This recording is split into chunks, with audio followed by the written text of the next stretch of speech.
J'adore cette partie-là, c'est la partie où j'ai envie de dormir.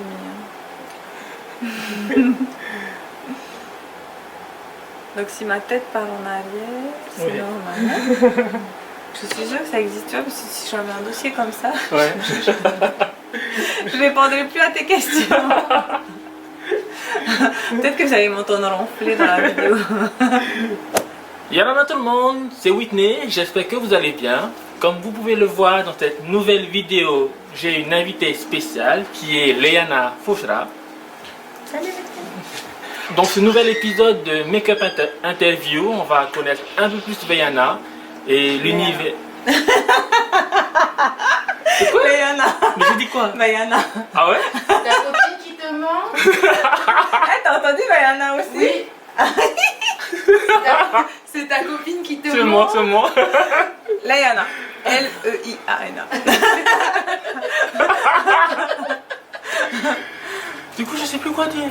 Dans cette nouvelle interview, je vais apprendre à connaître un peu plus Léana Fouchra. Léana Fouchra. Moi-même. Mais voilà, t'as dit. Alors, parle-nous de comment est-ce que tu as commencé Miss Haiti. Alors Miss Haiti, j'ai commencé en 2010 lorsque mon père a racheté la marque Miss Haiti à l'ancien propriétaire. Donc il y a deux entités, il y a l'EURL Miss Haiti, donc ce sur quoi je suis directrice. L'EURL en fait elle sert à commercialiser les produits dérivés à la base, mais que nous n'exploitons pas. Pour le moment, des produits dérivés comme ça pourrait être des paréos, une ligne de maillots, une ligne de robes. Et puis en plus de l'EURL Miss Haiti, il y a donc le comité Miss Haiti. Et donc là qui est géré par 10 bénévoles, notamment Marco Foster qui est à la tête de ce comité avec Manouche Luartel. Et ils sont 9 membres bénévoles, 9 ou 10 membres bénévoles, dont Rava Saché, Vaiana Tuihani, Repouy Adam, Sinari Taputu qui elle est son coach des Miss, Walina Tuihani, Kamakia Valderanis, Rava Hiri, Teareva, Léon, enfin voilà. Donc une équipe bien installée depuis une dizaine d'années. Et puis depuis 2010, je pensais que j'allais m'en occuper 2-3 ans. Et au final, ça dure. Maintenant, ça fait 8 ans que j'en occupe et je suis heureuse. 9 ans, c'est ma 9e édition. Satisfaite, très contente de rencontrer autant de monde et de partager cette aventure avec les Polynésiens. Et surtout faire vivre des rêves un peu à toutes ces jeunes filles qui ont à peine 20 ans et qui sont du jour au lendemain projetées au devant de la scène et puis qui partent aussi à Miss France et qui représentent notre destination, notre phénomène à l'international, à l'échelle nationale et puis aussi à l'international. Donc ouais, c'est une belle aventure. Si je devais refaire, je pense que j'y changerais rien du tout. D'accord. Et là, vous avez déjà fait une première sélection des candidates? Oui, la sélection est terminée là. Et donc les filles sont en pleine répétition. D'accord. Et il y a combien de candidates cette année? 10 candidates. Chaque année on ne sélectionne que 10 candidates. Donc il y a un mix entre les candidates des communes. Donc elles sont 4 communes à se présenter cette année. Et du coup il y avait 6 places qui restaient en candidates libres. Donc sur la dizaine de candidatures qu'on a reçues, on n'a conservé que 6 pour les candidates libres. La préparation, alors le casting commence au mois de février et la préparation dure à peu près 3-4 mois. Et donc pendant cette préparation, elles sont en répétition quasiment tous les 2-3 jours, elles sont en shooting photo, elles ont également des cours de coaching, des cours de maintien, des cours de diction, des cours de culture G. Et elles sont vraiment suivies quoi. Oui, il y a un coach pour chaque section, chaque département on peut dire. Il y a un coach sportif aussi. On a des partenaires également tels que Velma Fitness Club pour toute la partie sportive. On a également Body Studio pour toute la partie esthétique. Donc on est vachement soutenu. Miss Haiti est une élection qui permet de faire connaître les sponsors, mais ces sponsors-là aussi nous permettent à nous de faire vivre cet événement. De faire perdurer l'événement en soutenant en nous soutenant, en offrant des cadeaux aux lauréates, mais aussi en permettant aux candidates de suivre cette aventure avec le moins de frais possible, parce que du coup... oui, mais ça a quand même un coût de faire...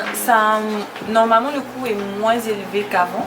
Okay. Avant, je crois qu'à l'époque de ma mère, quand elle était présentée à Miss Haiti, elle me disait qu'elle payait tout, de la paire de chaussures à la robe, au maquillage, à la coiffeuse, sauf que là, en fait, tout est pris en charge par le comité. Donc de la paire de chaussures au maillot, aux robes de soirée, aux tenues de ville, au make-up, coiffure, aux soins, épilation. Ouais, épilation, soins du visage, tout, séance de sport, tout. La seule chose que la candidate doit prendre en charge, c'est sa tenue végétale, donc le soir de l'élection. Sa tenue pour le grand oral aussi, donc c'est une petite robe de ville. Et c'est tout. Bon, par contre, c'est vrai que les parents achètent malgré tout les tables dîneurs et non-dîneurs là, pour gagner à l'élection. Oui, pour soutenir. Voilà. Exactement. Mais normalement, ils n'ont rien à payer. En tout cas, le comité, depuis que depuis qu'on a repris l'élection de Miss Haiti, on fait en sorte que les jeunes filles aient de moins de frais possible. Oui. Et ça, c'était vraiment un point d'honneur sur lequel je souhaitais vraiment c'était un point d'honneur important pour moi. Parce que justement, ayant discuté avec ma mère qui, elle, était ancienne Miss Haiti, à l'époque, elle avait dépensé beaucoup d'argent, elle avait été obligée de trouver des sponsors. On s'était dit qu'on ne veut pas renouveler la même chose et que vraiment que les filles aient le moins de tenues possible à payer. Alors je sais qu'il y a certaines candidates, certaines années, pour les répétitions, veulent avoir des robes au top et essayer de se trouver des sponsors ou des couturières pour leur prêter des robes. Mais honnêtement, pour tout ce qui est répétition, ils n'en ont pas besoin. Parce qu'il n'y a que nous, le comité, il n'y a que le coach, il n'y a pas... Mais les filles veulent bien faire et voilà. Et du coup, elles s'obligent un peu à avoir une garde-robe au top pour les répétitions, mais honnêtement, c'est vraiment pas nécessaire. Le comité allège vraiment tout ça? En tout cas, le comité allège toute la préparation et les fournitures pour les événements et pour les shootings, pour les... Après, c'est le choix de la candidate, elle, de vouloir avoir une garde-robe toujours nickel, pendant 3 mois. Elle prépare déjà leur image. Oui, et c'est bien, c'est une bonne chose, c'est qu'elles sont conscientes en fait. Elles sont conscientes de l'enjeu et du coup, elles veulent tellement bien faire que... Il y a des candidates qui ont besoin d'avoir des coachings sportifs plus importants que d'autres. D'accord. Tu as des candidates qui ont besoin d'avoir un coaching au niveau du maintien et de l'addiction. Ça dépend vraiment toutes les filles sont différentes. Donc après, c'est à nous à les diriger un peu, à analyser les choses et à les conseiller au mieux. Bon, l'événement Miss Haiti te prend combien de temps? Combien la durée? Toute l'année. Toute l'année. En fait, ça devient intense vraiment au mois d'avril, mai, juin. Parce qu'en avril, on a les tournages. En fait, les répétitions commencent déjà au mois de mars. On a les tournages au mois d'avril et puis on a le gala en mai et l'élection en juin. Donc c'est vrai que c'est 3 mois intenses. Mais une fois que l'élection est terminée, en juin, en juillet, on a la tournée des sponsors et puis on prépare toutes les soirées du Heiva, mini Heiva. Okay. Et puis surtout, il y a la préparation pour Miss France en décembre. Donc en fait, ça ne s'arrête jamais. On commence également déjà à bloquer le thème pour l'année qui suit. Donc entre juillet et décembre, on bloque les dates pour l'année qui vient. On réserve les salles, notamment la mairie de Papeete, l'Intercontinental. On bloque le thème, on commence à discuter déjà avec les différents prestataires, son, lumière, être sûr qu'ils sont disponibles l'année prochaine à ces dates-là. Qu'ils n'acceptent pas de faire un mariage ou un festival au mois de juin. Après arrive l'élection de Miss France. Donc là, entre-temps, la Miss Haiti est préparée, elle aussi, elle est coachée. Et puis, une fois que l'élection de Miss France est terminée, janvier arrive. Et en janvier, on prépare déjà le casting, le planning des répétitions pour l'année. Ça ne s'arrête pas en fait. Voilà. Le plus difficile, je pense que c'est de gérer ma vie professionnelle, ma vie personnelle et Miss Haiti à la fois. Je pense que j'ai 4 vies dans une vie. L'événementiel, ça demande beaucoup de temps. Miss Haiti encore plus peut-être qu'un événement ordinaire, parce que Miss Haiti c'est l'événement le plus attendu de l'année.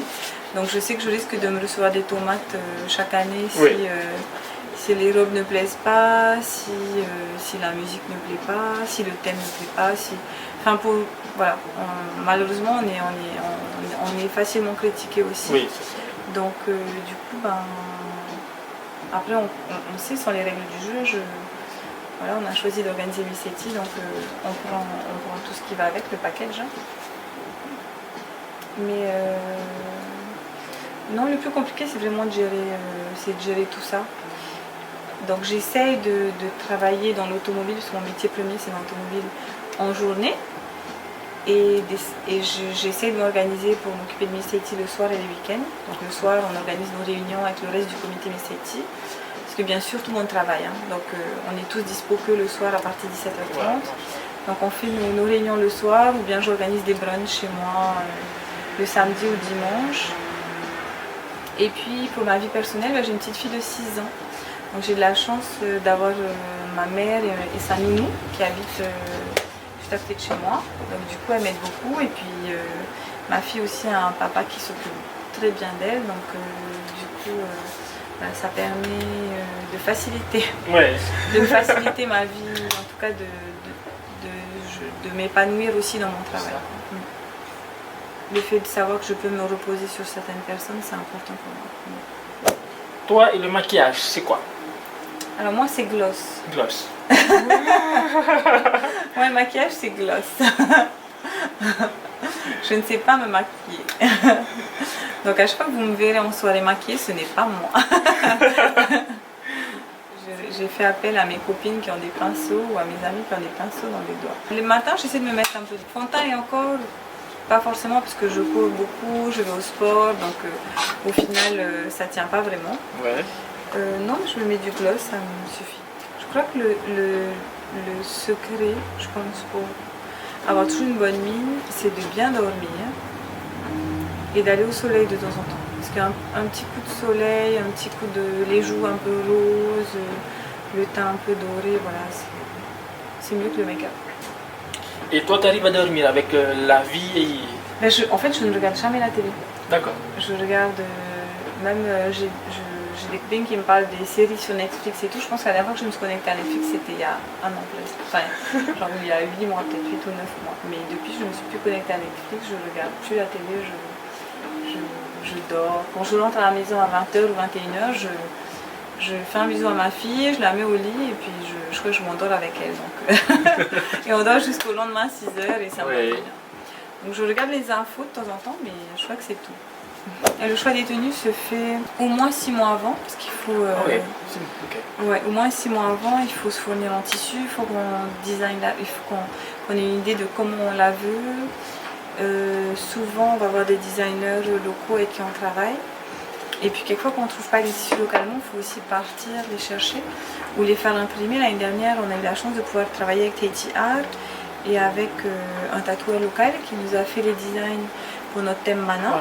Donc lui, il avait fait des dessins spécifiques qu'on a déposés à Tahiti Art, que Tahiti Art a réussi à reproduire, à réimprimer sur ses robes. Ensuite, les robes ont été découpées par Gaëlef, donc c'était vraiment un travail tripartite pour 10 robes en fait. Donc c'est un boulot énorme, on ne se rend pas souvent compte du travail qu'il y a derrière. On voit la robe finalisée, mais on ne voit pas le temps de travail, surtout les allées et venues, les échanges. Rei Malama, qui donc depuis qu'elle est Miss France, donc c'est le comité Miss France qui s'en charge. Oui, ils prennent le relais. Est-ce que ça n'a pas été un peu trop dur pour toi de... Ah si. Pour moi ça a été compliqué parce que c'est la première année où je ne travaille pas un an avec la Miss Haiti. Alors que d'habitude avec les Miss Haiti on s'appelle 3, 4, 5 fois par jour. Donc là depuis le mois de novembre on a un peu coupé ce lien où on ne peut plus s'appeler tous les jours, de par la distance et le décalage horaire et qu'elle a tellement d'obligations qu'elle est occupée. Donc moi ça me fait bizarre, je sens un peu un vide quand même. Où avant, même les Miss Haiti à la fin de l'année, au mois de juin, elle me disait bah, Léana, tu vas plus nous appeler 5 fois par jour. Ben oui, parce que maintenant on a une autre qu'on vient d'élire, qui vient d'être élue, que le jury vient d'élire, et du coup, forcément, j'ai plus, voilà, j'ai plus le même contact. Mais bon, ça reste, en tout cas, je fais en sorte que Miss Haiti reste une grande famille. Donc elle me manque, oui, mais au final, je sais que je les revois. Donc je sais que je la reverrai bientôt aussi. Ben, c'est vrai que cette année de suite, en fait 5 années de suite, elles sont arrivées première et deuxième dauphine. Parce que Hinarani de l'Anjou est arrivée première dauphine, Mihiata est arrivée aussi. Ensuite, après ça, successivement, Veimiti et Vayaferon sont arrivées deuxième dauphine. Deuxième dauphine. Donc c'est vrai que ça avait créé un peu une frustration. Oui. Mais en même temps, je veux dire, aucune région. D'ailleurs, quand je parlais à mes camarades des autres régions, de Lorraine, Alsace, Bretagne, Bourgogne, ils me disaient, mais là, tu te rends pas compte, nous, on n'a jamais été dans le top 12, quoi. Donc toi, 3 fois, 4 fois, 5 fois d'affilée, vous êtes dans le top 3, c'est juste génial. Donc ça me permettait de relativiser aussi. Oui. Mais c'est vrai que ça, même si j'étais heureuse pour elle, parce que c'était génial, elle rentrait avec une écharpe, avec un titre, Miss France, c'était pas assez Miss France quand même. Oui. En quelque sorte, j'avais créé quand même une petite frustration et j'espérais vraiment au fond de moi pour Tahiti un jour, on allait réussir à ramener cette couronne. Donc là, cette année, c'était... Mais j'y croyais pas, j'avais beaucoup de mal à y croire, j'y croyais vraiment pas. Jusqu'à ce que je vois Vaimalama venir vers moi avec le diadème, lorsque je l'ai vu, je pense que j'ai réalisé. Et encore, j'ai peut-être réalisé le lendemain. Quand j'ai vu à la télé, en fait, elle avait fait le journal télévisé. Et je dis, ah oui, d'accord. Ah non, je ne rêvais pas hier soir, en fait, je n'étais pas dans un rêve. Elle a vraiment gagné cette couronne. C'est vrai que pendant 5 ans, j'avais des sentiments mitigés, quoi. Entre joie, euphorie, contente pour les filles, puis en même temps un peu quand même frustrée. C'était 5 années d'affilée aussi, tu vois. Ça aurait été étalé sur 10 ans, peut-être que, voilà, Mais du coup, voilà, 5 années où Miss Tahiti est sur le podium, donc ça devait mettre une certaine pression sur la Miss Tahiti de l'année suivante. Ah oui, c'est sûr. Elle me disait, les filles, elle disait, mais je ferai jamais aussi bien, je ferai jamais aussi bien. Et au final, elle faisait tout aussi bien. Parce qu'elle finissait première dauphine encore, et première dauphine et deuxième dauphine. Donc, ouais, c'est vrai qu'en fait, elle se sous-estime un peu, parce qu'elle pense qu'elles sont pas à la hauteur. Mais on a les plus belles filles de France chez nous. Et on l'a prouvé. Et est-ce que les candidates sont plus sévères, strictes envers elles-mêmes que ce que... En fait, je vois que d'année en année, le niveau augmente et les filles veulent exceller. Elles veulent faire encore mieux que les années passées, donc elles gèrent encore mieux leur page Facebook. Ah oui, c'est ça qu'il faut faire. Elles gèrent mieux leur image, de mieux en mieux. Donc c'est bien, ça sert de leçon chaque année. Oui, surtout que voilà, avec les réseaux sociaux, il faut bien faire attention à l'image. C'est ça, exactement. Et les réseaux sociaux, ça va vite. Hein. Et puis les critiques sont faciles, les gens se cachent un peu derrière leur écran pour dire des choses qui ne sont pas forcément objectives, donc, et surtout des choses qui ne sont pas toujours vraies. Donc il vaut mieux que les filles se protègent au maximum et qu'elles vivent l'aventure comme elles le sentent. Et puis, Tu comptes t'occuper de Miss Tahiti encore combien de temps? Alors au début ça devait être temporaire, c'était 2-3 ans. Et puis le temporaire, fait que ça fait 9 ans. C'est ma 9e année. Ça va être ma 9e année. Je m'étais donné 10 ans parce qu'après je voulais me consacrer plus à ma famille. Mes plans ont peut-être un peu changé, mais oui, j'espère quand même que d'ici 1 an ou 2, 3 ans maximum, je puisse trouver quelqu'un qui puisse prendre le relais. Le diadème, moi je crois qu'il est estimé à 350 000 francs. Ça varie chaque année, mais entre 300 et 500 000 francs. Selon le type de pierre qu'on utilise, si on y met des perles en plus ou pas. Il est super beau. D'ailleurs, je remercie notre partenaire Herowen depuis que j'ai repris Miss Tahiti, depuis 7-8 ans maintenant, il nous fait nos diadèmes et je trouve ça extraordinaire. Ah oui, c'est sûr que ça n'a pas le cachet du diadème en tiare qu'avait la Miss Tahiti avant. Mais malheureusement, il faut savoir évoluer avec son temps et je pense qu'aujourd'hui, Miss Tahiti est tellement sollicité, en tout cas plus qu'avant maintenant, qu'à chaque sortie, on ne pouvait pas se permettre de refaire le diadème en tiare. D'accord, oui. Il nous fallait quelque chose de plus pratique, plus facile. Et qu'est-ce qu'il y a de mieux que la nacre ou la perle pour représenter les ressources naturelles de la Polynésie.